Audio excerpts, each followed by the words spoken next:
Republik Indonesia. Tak heran, dengan banyaknya perwira kepolisian mengisi jabatan strategis, muncul olok-olok semacam Negara Kepolisian Republik Indonesia. Kepolisian Negara Republik Indonesia tak semestinya mengulang praktek dui fungsi Tentara Nasional Indonesia era Orde Baru. Undang-Undang Kepolisian RI mengatur, anggota Polri baru dapat menduduki jabatan di luar kepolisian bila sudah pensiun atau mengundurkan diri. Tapi kini, sejumlah perwira aktif kepolisian malah ditempatkan pada jabatan sipil. Apa saja? Ada yang punya jabatan di Kementerian Hukum dan HAM, Kementerian Kelautan dan Perikanan, Kementerian Perdagangan, Kementerian Tenaga Kerja, juga Kementerian Badan Usaha milik negara.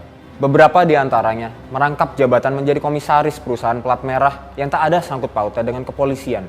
Tak heran, dengan banyaknya perwira kepolisian mengisi jabatan strategis, muncul olok-olok semacam Negara Kepolisian Republik Indonesia. Pada era Jokowi, Ketua Komisi Pemberantasan Korupsi yang dulu dibentuk karena kepolisian dan kejaksaan, dianggap gagal memberantas korupsi pun diisi perwira tinggi polisi aktif. Pemerintah seharusnya menuntaskan reformasi kepolisian, bukan membuyarkannya dengan menggiring polisi masuk ke jabatan-jabatan sipil.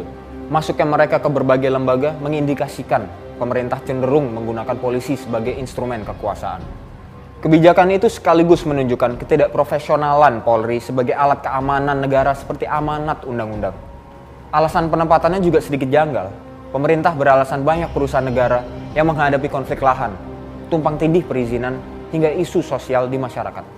Ini justru menyiratkan pemerintah lebih mengedepankan pendekatan keamanan untuk mengamankan perseroan yang bisa menimbulkan pelanggaran HAM suatu hari nanti. Yang lebih berbahaya, langkah ini takutnya dapat memancing TNI meminta diperlakukan serupa. Seperti Polri, TNI juga mengalami masalah serupa, yakni menumpuknya perwira yang tak memiliki jabatan. Jangan sampai pemerintah mengorbankan supremasi sipil hanya untuk menampung para perwira menganggur yang semestinya bisa diselesaikan dengan sistem rekrutmen dan jenjang karir yang baik.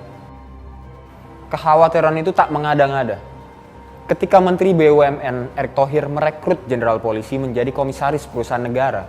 Ia juga menempatkan perwira TNI untuk duduk di posisi serupa. Politik keseimbangan untuk menekan kecemburuan tersebut bisa membahayakan supremasi sipil. Jika ini terus tergerus, demokrasi dan kebebasan sipil bakal meredup. Kini, pemerintah harus bercermin pada pengalaman Filipina yang menjadi sangat militeristik karena presidennya erat merangkul tentara dan polisi. Akibatnya apa? Rakyat seringkali menjadi korban. Dalam perang narkotik misalnya, puluhan ribu orang tewas ditembak polisi dalam pembunuhan di luar hukum. Pembunuhan tanpa melalui proses pengadilan. Posisi polisi yang diistimewakan menjadikannya memiliki kewenangan di luar batas.